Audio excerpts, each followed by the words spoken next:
Hello, folks. Good afternoon. Welcome to this Explorathon session. My name is Mark.Lindley.Highfield. I'm a lecturer in teacher education at UHI Inverness, and this is my colleague Ali. Hello, I'm Ali.Hepburn. I'm based at UHI Orkney. And we are here this afternoon to talk about Arctic pedagogy as one mode of exploring pedagogies. Now, we appreciate it's very close to 4 o'clock and that there may be some people joining us at the end of the school day. So we're having a slight soft start in terms of just introducing what we've been doing and ourselves before we get into the nitty-gritty of our presentation. So just as a little bit of an introduction, we both work on a PGDE program, a professional graduate diploma in education, that 1-year teaching certificate for graduates to become teachers in Scotland. And as part of that, we've been exploring how we could really enhance the way in which student teachers are getting to know or using their knowledge of their placement schools. And something that's been a great influence on us has been Arctic pedagogy. And we're going to talk a little bit about that. What we were really interested in doing was learning from the experiences of other educators across northern regions to try and inform our own practice. And we'll introduce you to Arctic pedagogy itself and a little bit about the reasoning as to how we introduce the ideas. And we'll begin with the slides with those in just a second. I see some more people have just come in, so I think we're safe to share our slides with you, which I'll do just now.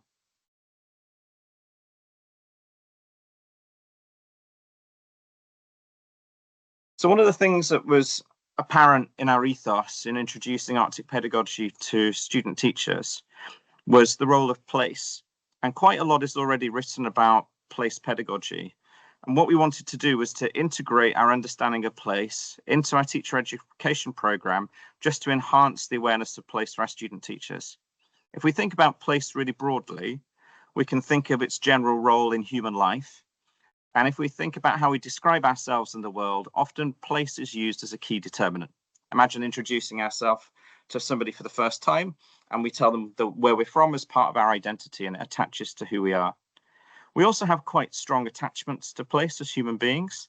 So if you can think about the idea of, for example, nostalgia, the feeling of going back to a place that maybe we've spent a considerable period of time before, and we may have longings to visit particular places that we haven't actually seen. But some students pointed out to me last year as well, also the problems that can attach to place. Sometimes a place somebody's been in, maybe a place that's experienced difficulty, and there's even been a place where there may have been some form of trauma. So an example that was given, for example, was that of South Africa during apartheid. One of our students previously grew up in that, and they expressed actually that for them, the attachment to place can also be a sort of unattachment. They're actually looking to remove themselves from particular contexts because of the things associated with it. But either way, place is pervasive and powerful.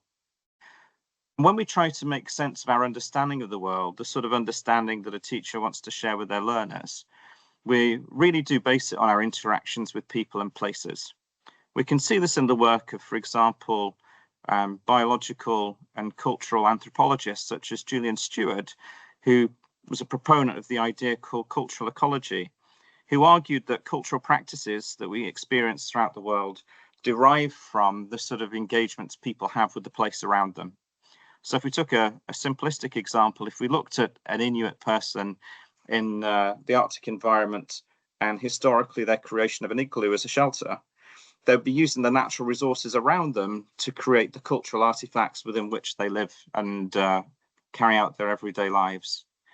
And of course, with problems that we face in the world, such as climate change or the development of technology, they might build in different ways owing to factors such as that, so that the environment and the surrounding influences affect culture and influence it in a similar sort of way. So for these sort of reasons, place is really significant. If we start to think of place in terms of learning, we can see that theories of learning support our understanding of place too. So if we go back to the constructivist ideas of Piaget, we can see within the different steps that Piaget identified, there's this sort of base connection with the external environment and place and the objects within the same as key ways of learning and understanding the world. Learners themselves make sense of new experiences through their previous experiences. Piaget would certainly have us believe this through concepts of assimilation and accommodation. So when the English teacher is getting pupils to read a book that has a monster within it, and the monsters within the woods, it's our own memories and experiences of being in woods, maybe even at dusk or dark, that brings back some of the emotions that we then experience through the character of the monster brought into the book. So we can use our pre-existing knowledge related to place particularly to help us to imagine what we're reading, for instance. Another factor that's quite significant is cognitive load theory. And in that, we can talk about how the way that we understand the world is sort of more accessible when it's in familiar terms. So if we imagine we're learning about things through places that are familiar to us, it may make sense to us more quickly, and there are fewer issues to break down in terms of our comprehension of the same.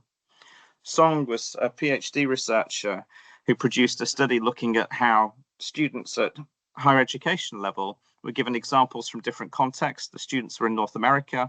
They're given examples from North America and from Korea. And just because some of the examples were more familiar to them, their comprehension and ability to engage with the same were enhanced.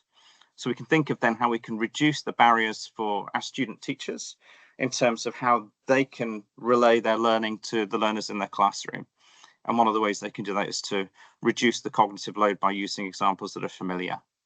And the other thing is when we think of how humans create relationships, we have common sort of shared frames of reference, which are the means through which we create social bonds. So just a chat with somebody that shows that we have something in common with them can be the sort of thing that makes a connection, and place often features within that. Here's a little diagram showing Piaget's thoughts about how learning develops from a constructivist point of view. And we see the sensorimotor phase in particular really flags up how our direct engagement with the environment is how the youngest of learners learn. So it actually expresses it here in terms of their world being explored through movement and direct sensory contact. And we know as they move through the different stages, they engage more abstractly with the world around them, but it's through that earlier perception of direct experience that constructivism advocates. So what we're going to do now is have a think about how Arctic pedagogy in particular facilitated our connections with place and has made sense for our student teachers of how they can bring the learning from the place that they're based in for their school placements to the learners in a familiar and accessible way. I'll pass over to Ali for this. Thanks. Thank you, Mark. So we are part of the UArctic Thematic Network for Education, and there was a series of events put on at the University of Aberdeen that some of our colleagues attended within the teacher education team. And they came back and they were very enthused about an Arctic pedagogy, which was a mission statement that had been created by this UArctic Thematic Network. And key statements from the position statement that are there, that it's education in the Arctic and other rural northern areas. When Mark and I first introduced this to students, we were so enthused and so excited, but also very keen to keep it in its original form. And we kept speaking about the Arctic, which obviously has connotations of polar bears. So we've learned to kind of lean in a bit more to the rural northern areas, which being in Orkney, I'm considered in a rural northern area, but for the majority of the University of Highland Islands, we're sort of within that Circumpolar North as well. It's also, from the mission statement, helps teachers, policy members and stakeholders to recognise the important aspects of education. So it's really making sure, as Mark said, about it being place attentive and it being contextual, and the Curriculum for Excellence mentions context within it, so it's an important factor. And as an aside, I was explaining this to my 8-year-old this morning, and I said, so, it's all about context, and I wouldn't teach you time by using a railway timetable because we live in Orkney and there's no trains. I would use a ferry timetable. And she looked at me and she said, is that not just common sense? So that's a really nice way to have all your research kind of squashed into a very short space there by an 8-year-old. So it's also looking again about equality and equity, the importance of offering everyone the same basis for education, regardless of their age, gender, ethnicity, or place of residence. We're looking for what can we do to make sure that all of our children and all of our students receive an equitable education. You happy to jump on, please, Mark? So the bit that really resonated for us as a teacher education team, and then for Mark and I as researchers, was these pillars. So the concepts of language, culture, digitalisation, community, and elders, and they're all layered and closely interlinked. So we're not looking at them in silos, but we are looking at how they all feed in together. As a teacher education team, we discussed how we use these pillars within our teaching already, and how these actually connect to our experiences of working in schools, as well as in further and higher education. And it's then been used to work with the students to help them to understand the place that they're going to, the unique setting that they will be going into as student teachers.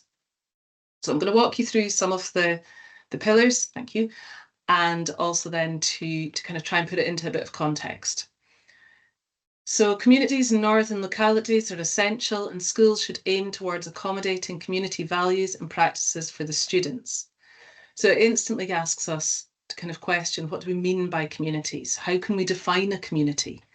And we know that schools are very much located within a catchment. So that in itself defines a very physical area and community, but also particularly in some of our bigger cities and bigger areas, we're looking at, the community that fits in and whether people go to that school because of the connections there, or they maybe choose a different school.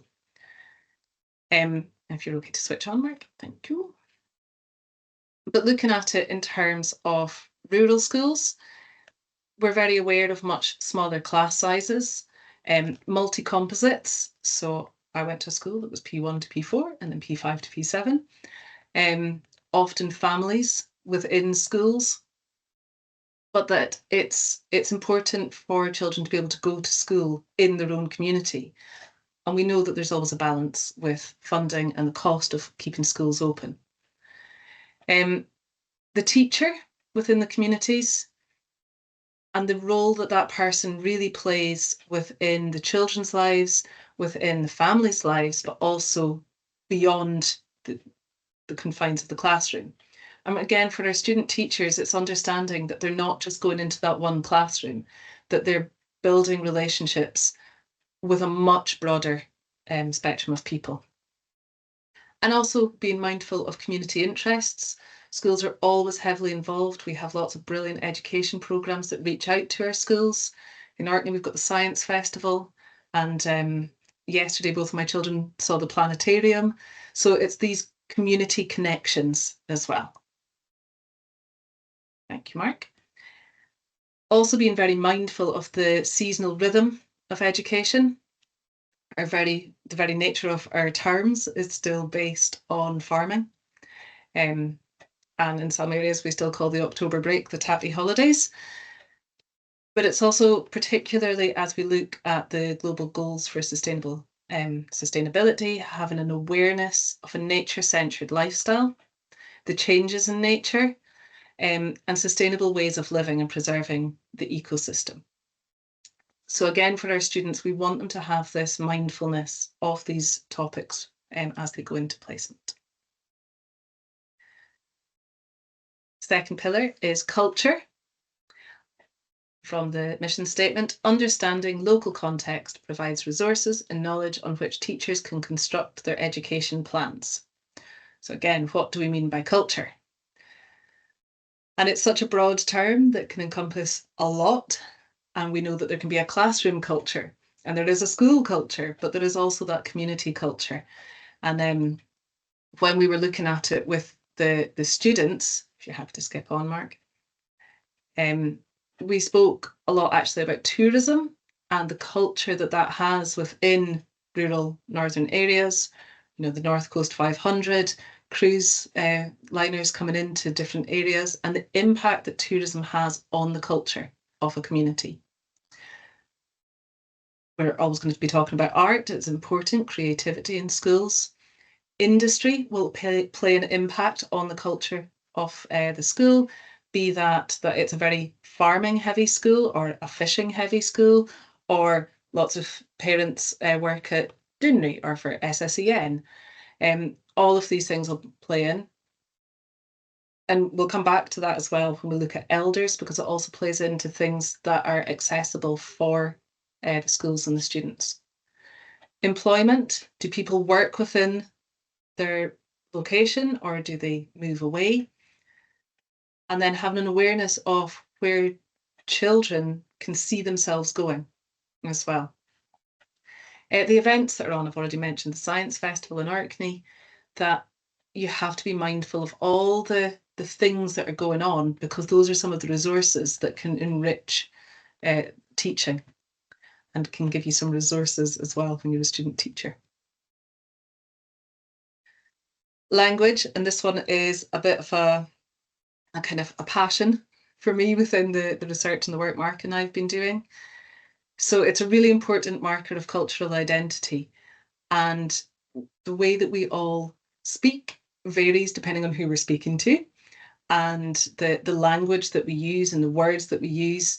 So we've got the language of the classroom, the playground, families, community. We've potentially got bilingual children with English as an additional language. And then if we move on, then I can speak about my new favourite topic of the domestic language, which again, based in UHI, we, within the PGDE, we offer a Gaelic medium pathway.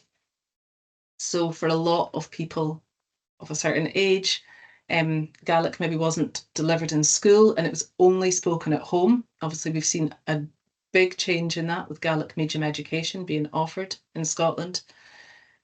But the other domestic language, of course, of Scotland is Scots.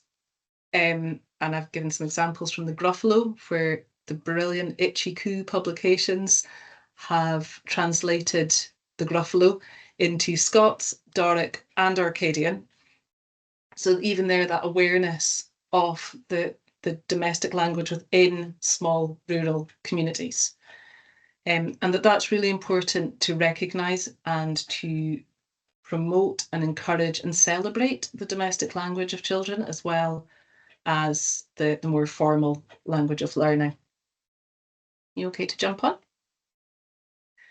So community partnerships, they also play a big part, and this is in relation to the elders.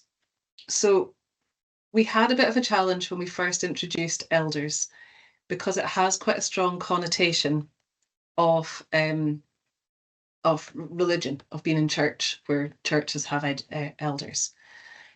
In this instance, though, the elders are quite specifically more knowledgeable others, to borrow from Vygotsky, that it's the people that can support the teacher, can support the children to learn.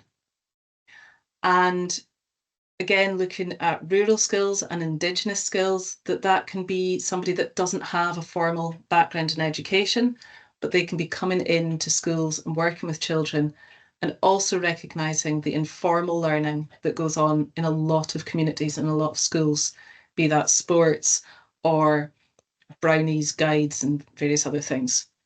So looking at that community partnership for the elders of history, industry, art, and it being knowledge and skills based as well, so that we're really offering a wide and relevant education for our children.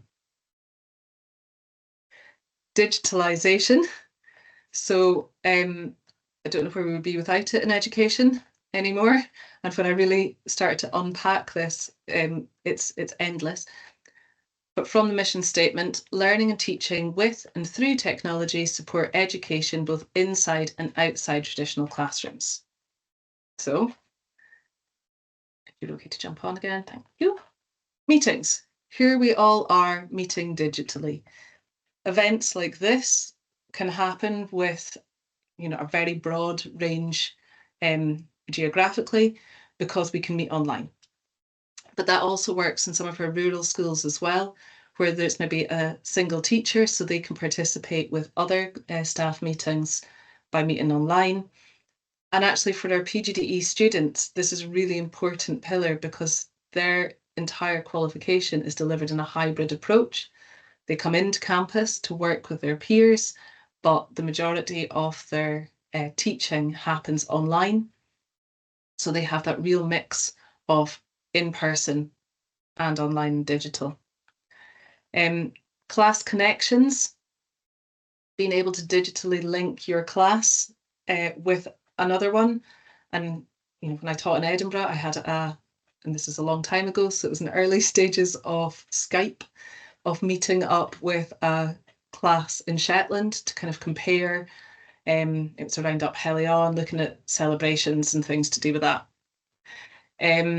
But also interaction with other communities and being able to connect into cultures and environments that are dissimilar to our own and learning and finding similarities. Online resources, I think we are keen to encourage teachers to reach out to find the resources that are available. And these days, the majority of them are available online.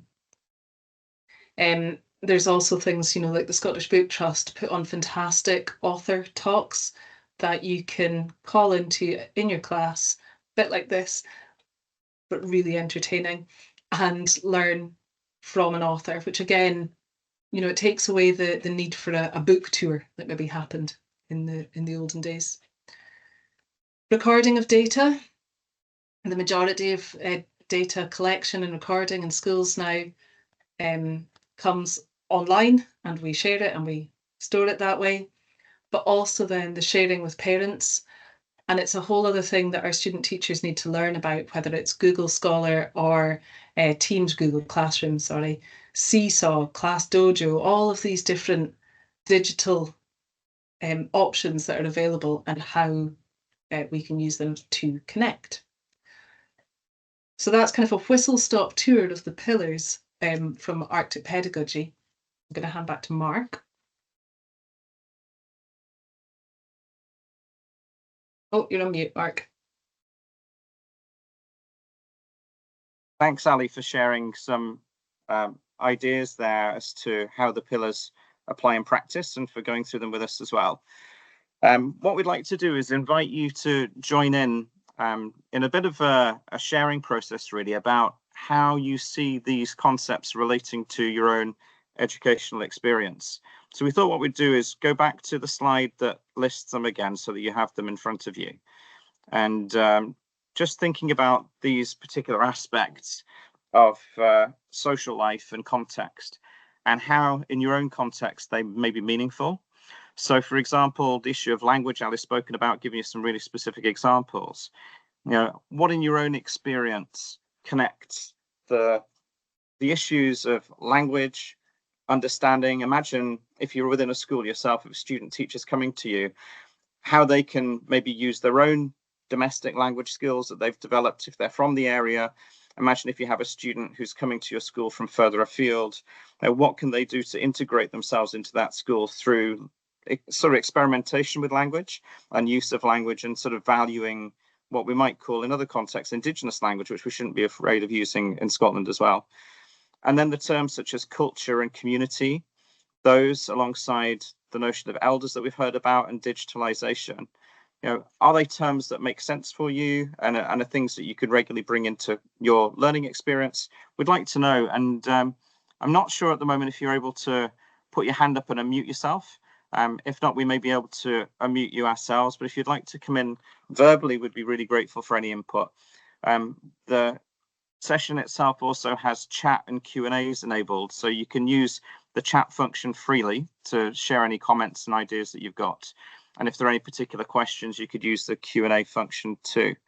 But sort of to take it back a step while you get a chance to choose which way you want to engage there, what we're really trying to do at base was reevaluate our PGDE program, and one element of it, where on a Thursday morning, people are engaged in learning to do with reflection, and later on down the line in inquiry. So we were getting them right from the start to think about what it meant to be an educator in Scotland and their own personal journey in relation to that. And down the line, we were going to be getting them to do a project in school where they're responding to the needs of the learners in that context, and to try to come up with an idea that was contextually relevant and pedagogically relevant. So if you imagine between those two places, just starting off on a journey of reflection and in the end getting to do an inquiry project in school with some confidence, there's sort of a long road in between that where we want them to be really familiar with the place that they're based when they go into school and learn to become a teacher. So actually asking them to think about, what are the linguistic experiences of the pupils in the classroom? What is community in this place? Is the school the center of the community? Is it like a hub where community happens? Is it something that interacts with community? And if it does, in what sort of ways? And how does community similarly influence and work on the school and its pupils? And we heard from Ali about the rhythms of the year and the seasons. And we both have experienced pupils vanishing from schools at certain times of year because there are things going on in the agricultural calendar that draw pupils away for a brief spell, whether that's lambing or something else, such as the moving of the sheep that Ali would quite happily talk to you about from the Orcadian experience. So there are those sort of things going on. And then in terms of culture, think of the sociologists, they would call it sort of the beliefs and practices of a group. But, we want to try and think of what that means on different levels too. Are we talking, as Ali said, about a school culture, a culture of a village or a town? Is it about national culture? Is it linguistic culture? Quite how does that permeate through the environment? And one of the things we grappled with ourselves was the distinction between rural and urban. Because when we spoke about this initially, there was a tendency for people who themselves came from rural contexts to very strongly identify with this, because each of the pillars resonated with them. They could see it in their day-to-day lives.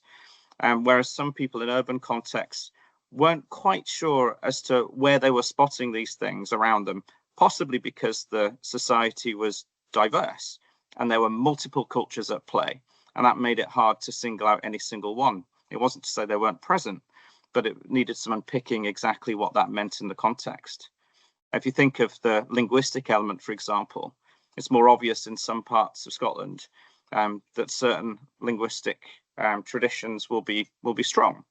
But in the urban centre where there's linguistic diversity, we sort of realise that this pillar connects also with immigrant communities, and if people are bringing languages with them into the school. So language, yes, can mean our native languages within Scotland, but it might also mean the languages that are being brought in and becoming part of the evolving culture.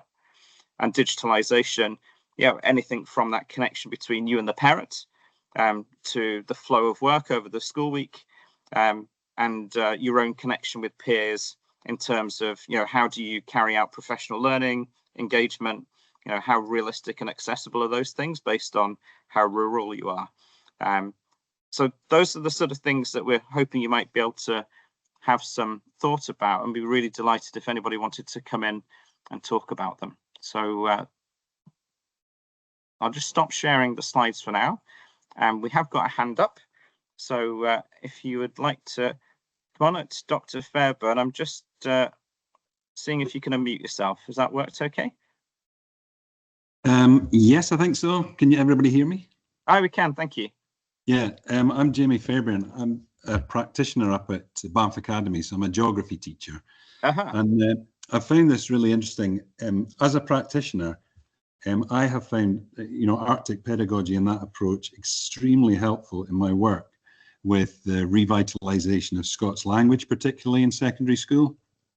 Having learnt about Arctic pedagogy, I kind of retrospectively looked at my journey up to now, which is, it started about 10, 15 years ago of trying to incorporate the language that pupils were using as they came down the corridors, out in the sports fields. You would hear it at the cafeteria. Folk were speaking Doric quite a lot.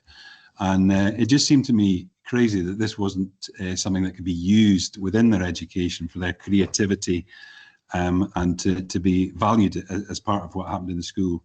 And of course, there is a certain trauma thing attached to that as well, as you were saying before, in terms of the bias against that. And certainly a couple of generations back, you would be, whacked for speaking Doric at school, or punished, or even my children were told at primary school, and they're not that old. I mean, the oldest one's 20 something, but when they were at primary school, they were told that they shouldn't use the word jamp, and that they shouldn't use the word breeks, and this was by folk who were Doric speakers.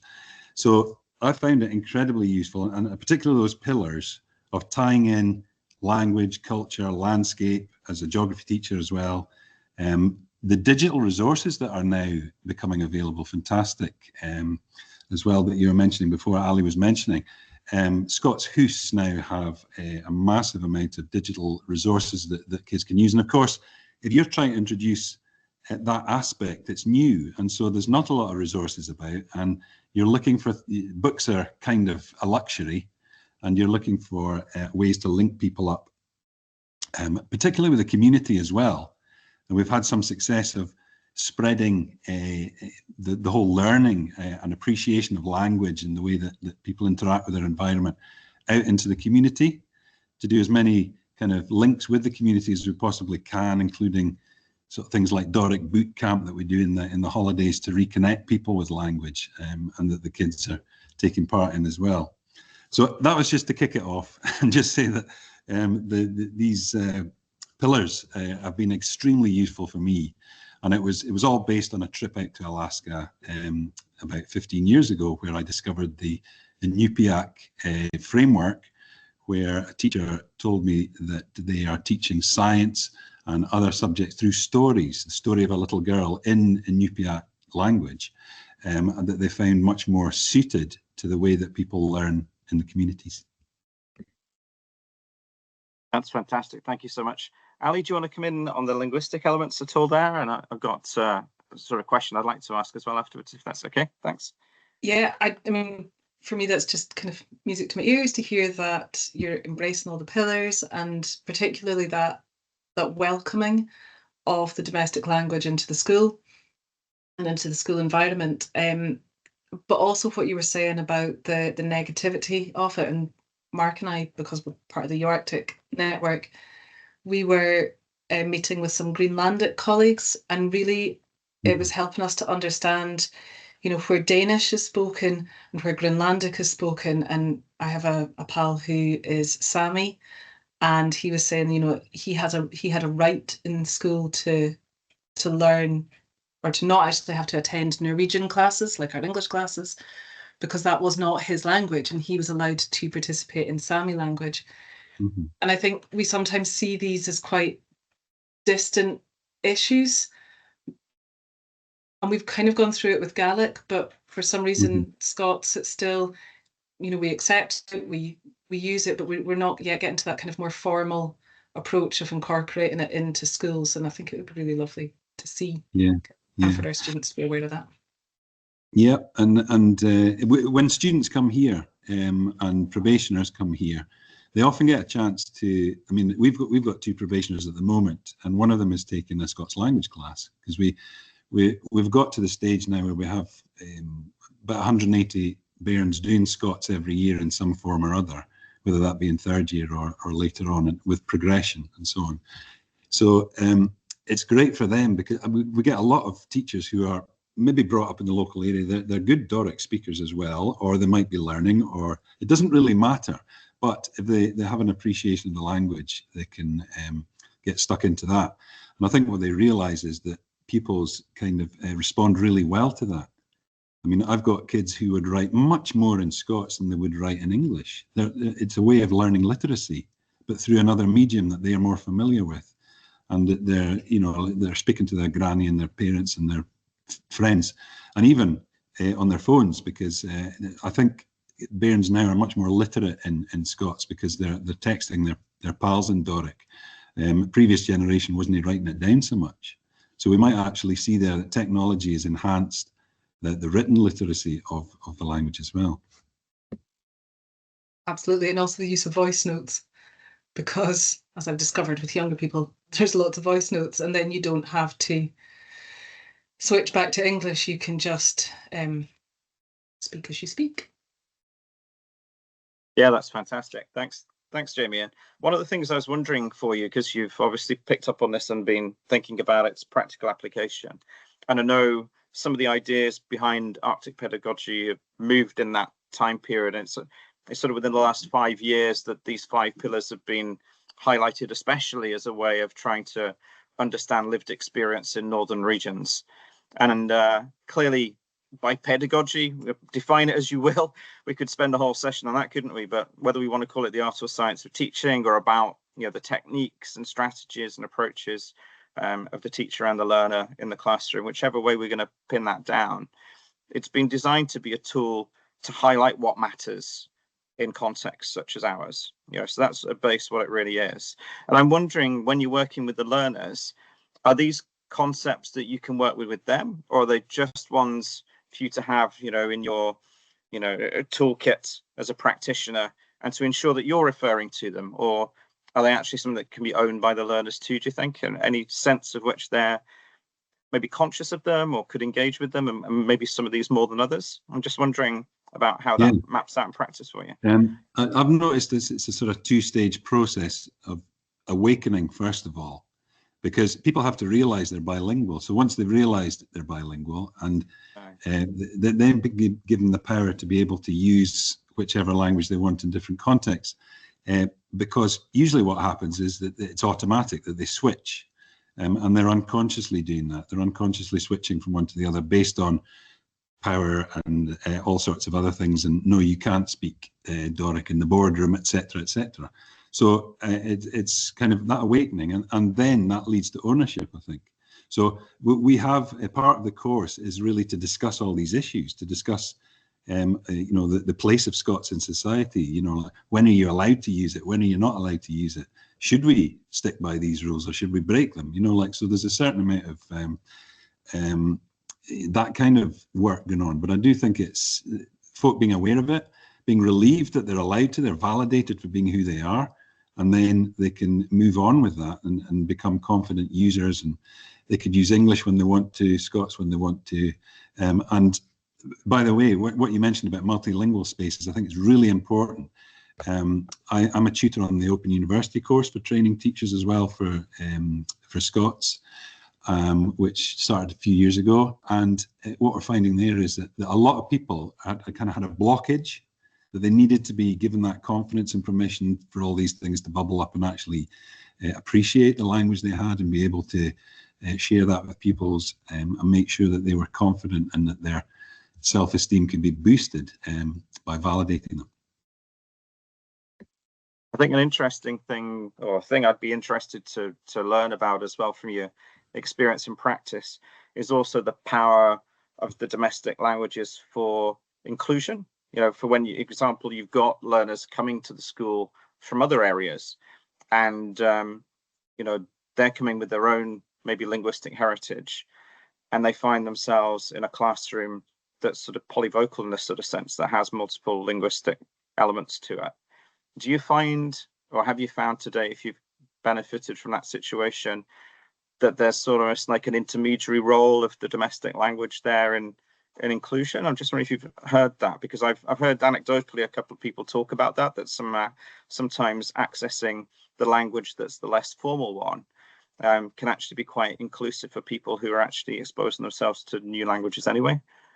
100%, absolutely, yeah. I mean, that's the value I've seen. I mean, we started off because people were speaking Doric, and then all of a sudden we realised that there was Polish, Lithuanian going on, and that those people were also Doric speakers. So they're kind of trilingual.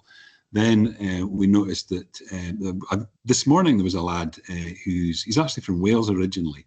So he was doing translanguaging, you know, like doing a piece of work that was relating Scots words and Welsh words together, and seeing the value of these languages, these indigenous or minority languages, whatever you want to call them.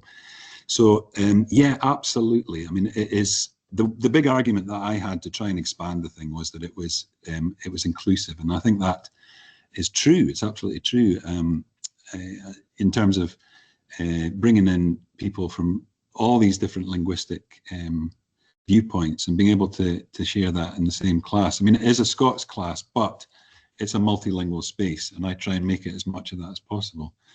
And as well with our training in the Open University, that's a big element. Is a big element of it is the multilingual side of things. And I think it is. You're absolutely right. It's a kind of a vehicle to get that multilingual space in the classroom, which isn't always easy. Yeah. Another thing I'm mindful as well is with the language is the dynamic between agency and register. And if you take what happened historically, and some of those stories you were relaying there were causing my face to gird in all sorts of unexpected ways for this session, when you're telling me about your own bairn's experience of growing up and some of the ways they were treated. But I mean, we've got in essence a sense in which we can see knowledge of register and ability to use register as empowering, because it's contextual understanding the use of language for different purposes. But at the same time, it's almost like accepting whatever boundaries and prohibitions were already in place. So if, like you used the example yourself of no Doric in the boardroom, so if that's one of the rules that you accept about language and that sets register, then we're not really getting maybe where we want to be getting in terms of the inclusivity of language in Scottish culture. So on the other side, we've got the agency that you're empowering the learners. Obviously, you're creating people who see themselves as bilingual, which in itself is really empowering, and acknowledging the context in which their linguistic skills are developing, such as in digital forms as well. I think that's really powerful too. So I'm just wondering how you manage that tension, and would you dare in the modern context teach register, teach that context is important for the linguistic use, or would you rather agentively empower them so that ultimately it's their choice as to where they use whichever language they feel most at home with? Well, I would, give them the choice and empower them. But I think they have needed to have some kind of champion, in a way, sort of bursting through the biases that still exist around school. I mean, somebody has to break those away. And, I find myself doing that and calling people up for statements and things around the school, and giving training to try and make sure people are aware what they're actually doing. If they criticize somebody's language, they're basically saying you're wrong. So they do need champions as well, and they can be champions themselves as well. And I'm quite happy to do that, and I think that is required. And that's a sort of critical pedagogy approach, I guess. Excellent, thank you. I'm really mindful that we want contributions from as many people as possible. So if anybody else is wanting to come in, please raise your hand so that we know. Ali, I know that you've thought a lot about this sort of distinction between domestic language and our other linguistic communities that exist in Scotland, and you've experienced them firsthand in many different ways in your own familial life as well as within wider society too. Anything you want to share about it before we sort of think about something else? I think the interesting thing for me has been actually unpicking my own experiences, but only because of the lens of our Arctic colleagues, and really understanding that balance between the official and the domestic language that exists as soon as you get into any rural North or Arctic community, where there is always going to be that balance of Indigenous communities alongside the incomers that have settled historically within those areas, and very much thinking about Sami and the difference that has happened within the language there in my generation, and how positive it is going forward as well. But I think it's kind of sometimes made me go, oh gosh, that is actually my experience, but I didn't see it as being that, because it's just how we speak at home. It's not it's not as big a deal, but actually it's finding that balance across it all as well. Yeah, that's great. I was just thinking, so some of the passion we have for this was developed through the collaboration with our peers from other Arctic or Northern contexts. We attended a conference in Rovaniemi in Finland and got this opportunity to speak to people such as those from Greenland that you've been hearing about. And I think one of the things that is understated in Arctic pedagogy, but was apparent being there, just listening to other people's presentations at the conference, was our engagement with place in terms of outdoor learning. Because there were presentations from people in context where the environment is much less hospitable than it is in Scotland, and you don't find yourself saying that too often. But from that point of view, one of the things that cropped up was how they get out of the school and they engage with the place, interact with it, and understand the roles that exist in the community. And I think in Scotland, we're good at doing that as well. You know, outdoor learning does feature in the practice of a lot of schools. I'm just wondering if anybody here has an interest in that, and if they bring it into their practice, and if they can sort of see the potential for the outdoor space to connect with the other pillars, you know, as an environment. And of course, you know, language does feature because of the naming of things, but there are connections with the others too. And it'd be really intriguing to hear if anybody here has an interest or exposure in that. We have got a little beep going from the chat. That's Jamie sharing a link about the work to do with Banff Academy there, a paper in Education in the North, which is great to see. Just wondering if anybody wanted to come in on that point. And Ali, have you got anything you'd like to share related to that in terms of how in Orkney engagement with the outdoors takes place?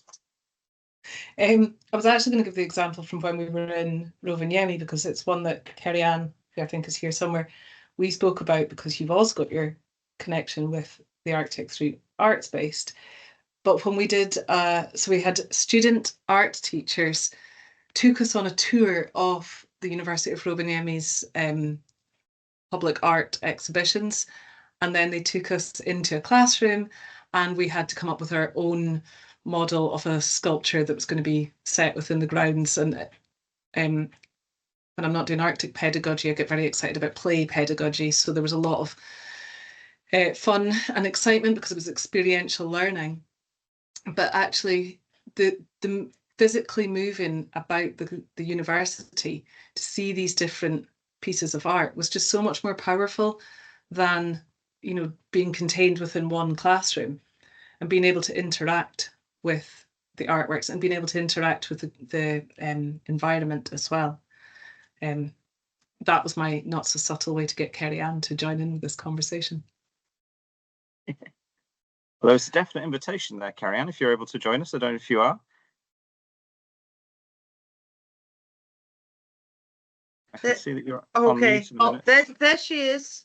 There we go. Hiya. No, how I'm you doing? having technicals. We're doing two laptops because Cords' laptop has noise, but I've got my one here, so I can't directly speak on mine. But thank you for that mention, Ali.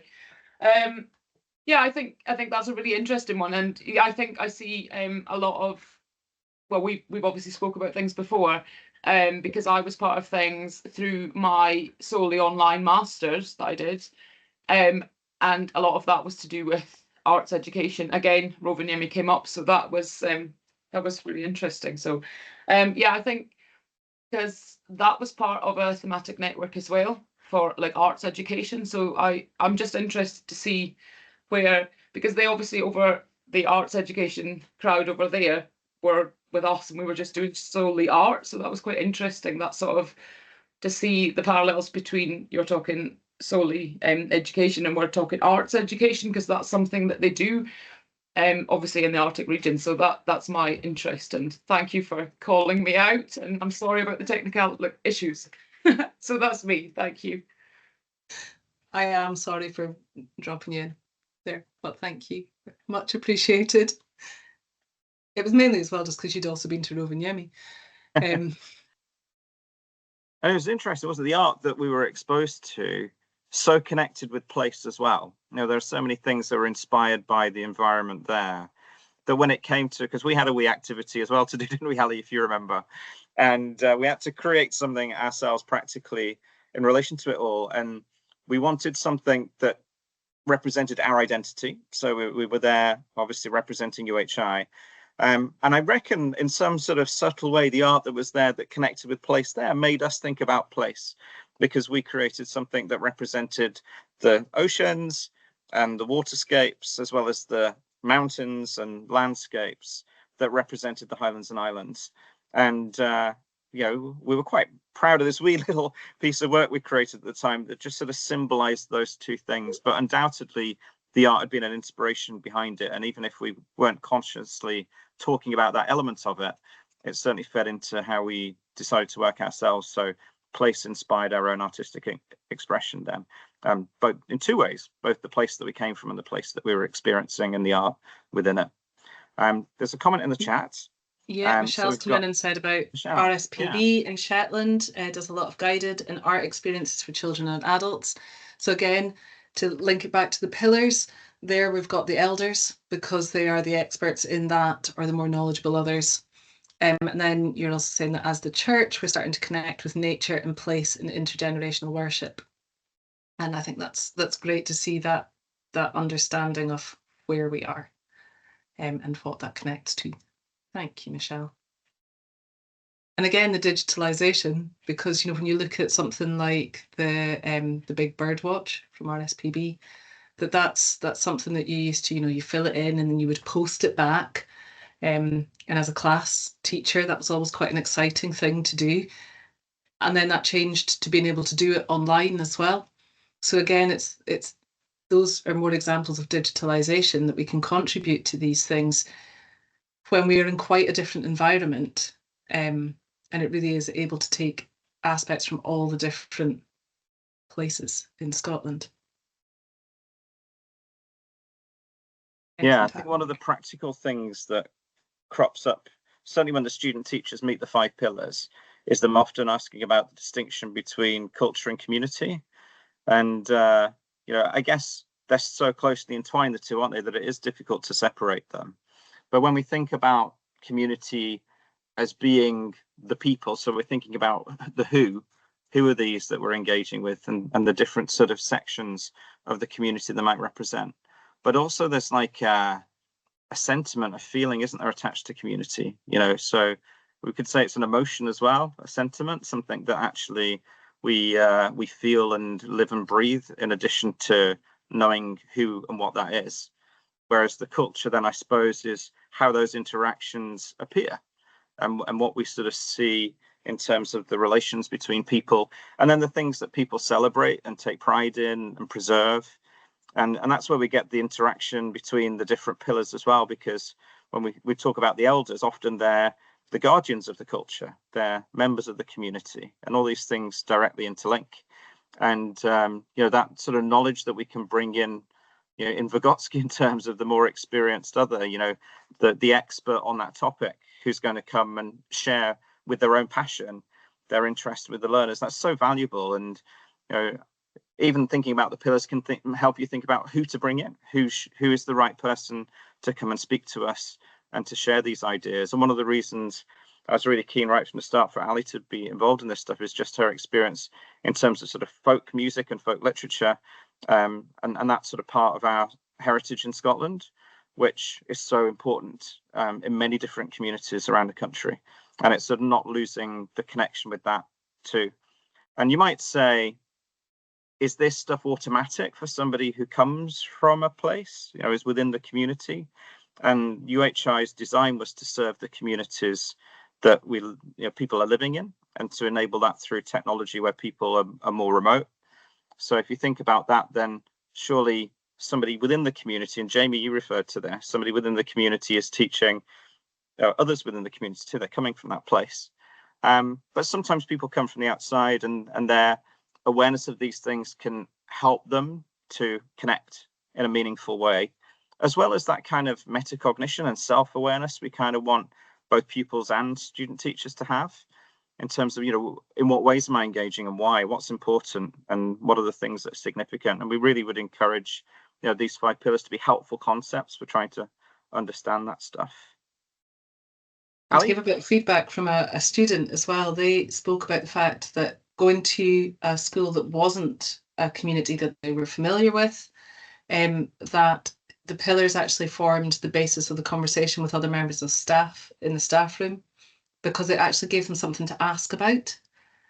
And we had originally spoken about artifacts with our student teachers, about them gathering something. But again, a lot of these words are quite emotive, and when you think of an artifact, you might think of something old that you can hold in your hand. When we speak about elders, people often think about inviting somebody's granddad into class. And so it's also challenging the understanding of what these terms, these pillars mean, but also that they're fluid depending on the place that you're in. So, when I taught in a small school in the north of Scotland, then language was going to be predominantly the domestic language of Scots. But when I taught in the centre of Edinburgh, then it was massively multilingual, with a broad range of languages. And actually Scots was very much the smallest one that that didn't sort of play as much of a role. And for me to have then imposed Scots on everyone wasn't going to work, because again, that wasn't their context, that wasn't their culture either. So I think for our student teachers, it's not just about what they deliver, but it's also what they learn. So we're coming to the close of the session. So if you have got any burning questions you would like to ask, now's a good time to fire them. So whether that's hands up, chat, Q&A, whichever suits you most. In the meantime, I'm just going to put in the chat itself some links. They're each under a heading, one for each category of person that could potentially be here. So if you're a teacher in a school bringing pupils along to the session, there's a link for the pupils too, but you can tell from the heading who you are. And if you wouldn't mind, please filling in a little bit of feedback for us, we'd be really grateful. But, you know, please see this as the start of a conversation. Explorathon's meant to be delivering things that are going on, things that are actually being led by research as well within institutions, and sharing them publicly. But these are things for Ali and I that are ongoing, things we maintain an interest in. We want to keep them live within our teacher education programs, but we're also really interested in how we engage with schools related to these issues too. So if there's anything that we can do to work together in relation to this, or to communicate our shared interests, please do get in touch with us and feel free to do so. And we'll both actually type our email addresses into the chat at the bottom of the screen, just so that you can take them if you would like to as well. And we're really grateful for you turning up this afternoon, and for engaging in some reflection on this with us. That's my email address there, and there's Alice. Yeah, and thank you very much. It's been really interesting, and I'm really looking forward to going and reading JV's article all about Scots language. And so exactly. That's great. Thank Brilliant. you very much. Yeah, thank you everybody, and keep in touch. If we can be of assistance, let us know. Thank you. Thanks, folks.